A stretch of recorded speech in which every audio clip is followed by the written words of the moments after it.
Happy Monday, guys. So this weekend, I helped my brother move. My brother's moving back down here from Seattle, and my other brother bought me a keyboard. The day before, uh, I was actually thinking that I wanted a keyboard. I played a little bit when I was younger, but my brother was just in the store and he just kind of felt motivated to buy me a keyboard. So now I got a keyboard. So last night I was up really late. I was trying to play the beginning of Interstellar, and I haven't played in years. So it's all, uh, neural memory for your fingers, trying to get your fingers to work again.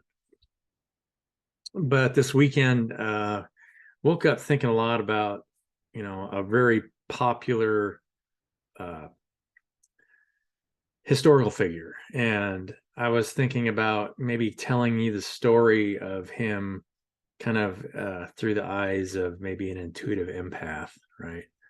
Uh, so, this is Moses' story. And I'm just going to go off of memory the way I remember it. Moses learned to basically, he was a magician, right? Just like Jesus and Elijah. And interestingly enough, right, that those are the three people that are on the Mount of Transfiguration. And they're the only three people to go through the desert for 40 days and 40 nights. If you read the Bible. But a long time ago, I went on a journey after I kind of realized that, thinking, okay, I'm going to go on a fast. And then I think I put this in another video. I woke up with a dream about how I was trying to run up a hill on like a Flintstone car with my feet because, and I had like two avatars sitting next to me and they were just laughing at me because obviously I wasn't ready for that. Right. And I wasn't, I was young. I think I was only 25 years old. And I think I made it 3 days drinking like hot chocolate. And then, and then I was done. So here's my story of Moses to the eyes of me. So, he was born into two worlds, right? He was born from a slave, and then he was picked up by a rich family, and then he grew up in a rich family. But the rich families were, back then, they controlled the slaves. And I don't think he was consciously aware of where he came from, but he uh, was a different person, right? He was somebody else in a world that he didn't really necessarily agree with. And when, somebody attacked one of the slaves and was getting to the point where they're going to kill a slave, he ended up killing that person.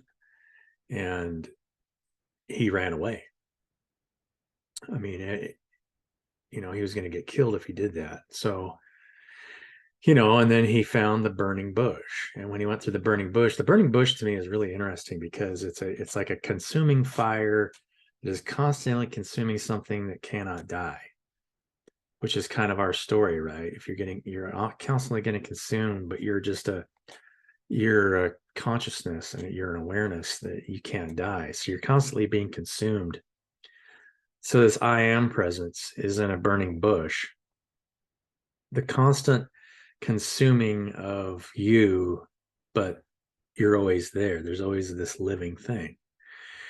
And so, Moses came to a higher state of awareness because he understood that he was actually doing, by being the person that is avenging this, somebody is trying to hurt themselves, right? We are in this one awareness. And he prevented that from happening. He was like the uh, avenging arm of God, right? When he killed that guy. And so he came into a higher state of awareness in the burning bush. I am that I am. And then he realized how much power he had. And so then he went back and said, look, let my people go.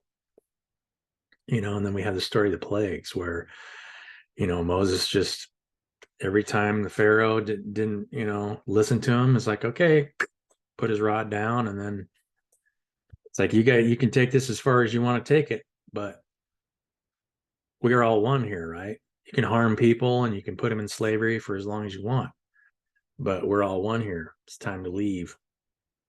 And when he does take him out, right? And then they go to Mount Sinai, and he realizes, these people need a little bit of structure. They've been living underneath this old system, and they still understand these old ways of control and worshiping materialism and all this junk.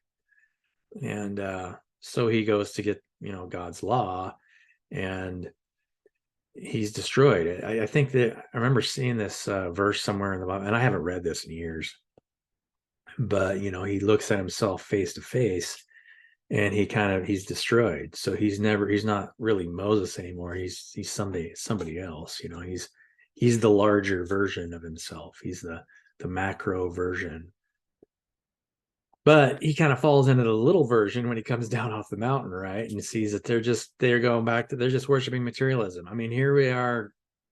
He's trying to serve these people and showing them how to love one another unconditionally. That's basically what those 10 laws are. If you really read those laws, thou shalt not covet. In other words, you're not worried about these lower material things. Your main concern is each other. And so he sees that, and he gets so mad, he just breaks it. It's like, what's the point? And so he just kind of, I think he fell into guilt, right? And that's why he realized he couldn't go into the promised land. But he did show them that they were taken care of. Then they spent 40 years in the desert. And I think the real message there is that, we are everything we need. You don't need to worry about anything out there. Everything that you have is inside of you. I started this walk down trying, success lane. It's like, I want to be successful by myself. I don't want to have to work for somebody else anymore. And then the reality is what I was looking for was never out there. It was always inside of me. And that's the same thing that all of us are trying to find. You have to find that happiness that you have inside of you. Or it doesn't matter what you get out there. You can have $1 billion in your pocket, but you can be the most unhappy son of a bitch, in the world. Nothing out there really means anything. It's only, what's in here that matters. And when you find that place in here, and what makes you happy, you follow your heart, and me following my heart is actually just helping you guys. So you'll see me on here daily most of the time, but you never know. Sometimes I might not get on here. Maybe something else has pulled me in another direction. I never really know from day to day what I'm going to be doing or where I'm going to be going. So Moses really learned to control reality by understanding that he was not this individual, he was the whole. And so he attracted the whole by standing up for the whole, making sure that people weren't living in this idea of separatism and individualism, that we are one people and we're all one, right? So that's my message for today. Hope you guys had a wonderful weekend.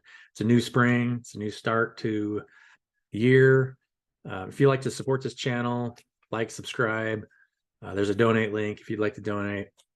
I'm going to start a new series on how to control reality, I think, and put that on my website for you guys. So we'll see you tomorrow.